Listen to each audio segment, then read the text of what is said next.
konyo mbele ka winjo no dwaro Kasipul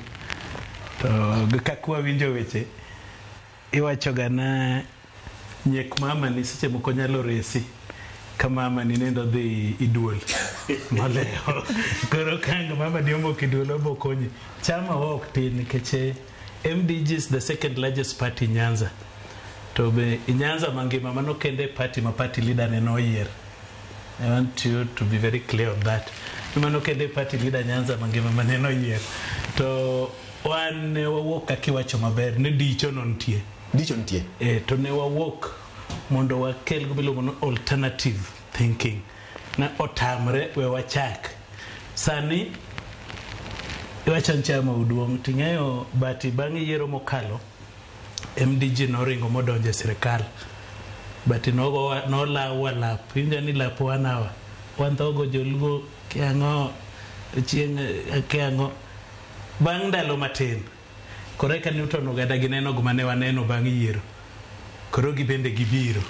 koro wilbaro tingo wato tingo gi koro sani gidonji ot gidak en sudru wabedo mbele tegajo cha gibiro gumane waneno dal cha gineno no sirikal keche kato siempre ni mchiegni ywak na gina no kawa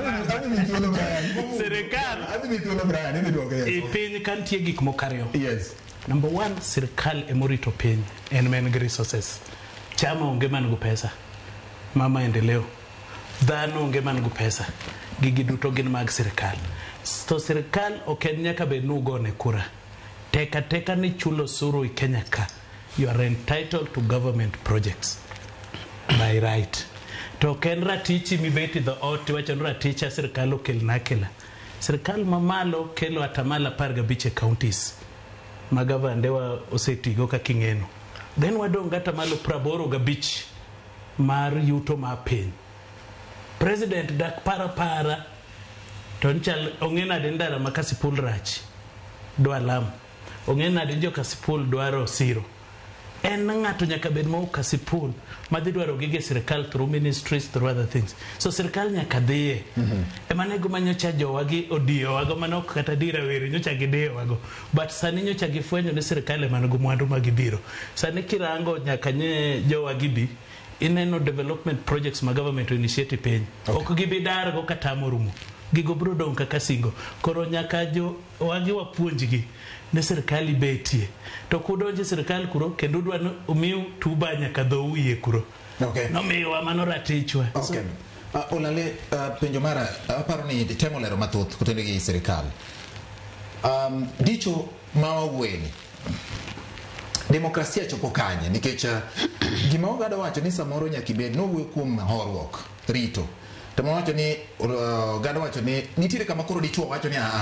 amba neno karomo rito piny to jogi kang'iyo gi mbele kacho kadhicho pepeyo wamany nikech anyalo wuoyo go ganda mondo winja demokrasia chopo kanye kaino kodi kamoro achiel kidhi kama chielo aparo na sani MDG en perfect example ma jowagi oriposom na kifil no di tibedo go paro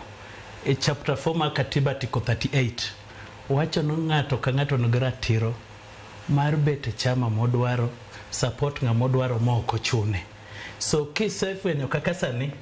aneno wacho no an jotelo ODM no chiwo thuolo jotelo matindo mariek kabisa mochiwo example mar Babu na Mwamba Babu Owino to gin kanye nikech mokwongo ne gin joma sharp kabisa so norpo bedne ingen tiego miluongo generation jogi biro dhi joma tindo biro jowa matindo gi gin kanye adwa no wanya winjre kod ne sani ichama gino ngama sani koro dimo gik dicho mwaywago ni en ngami logo Babu Owino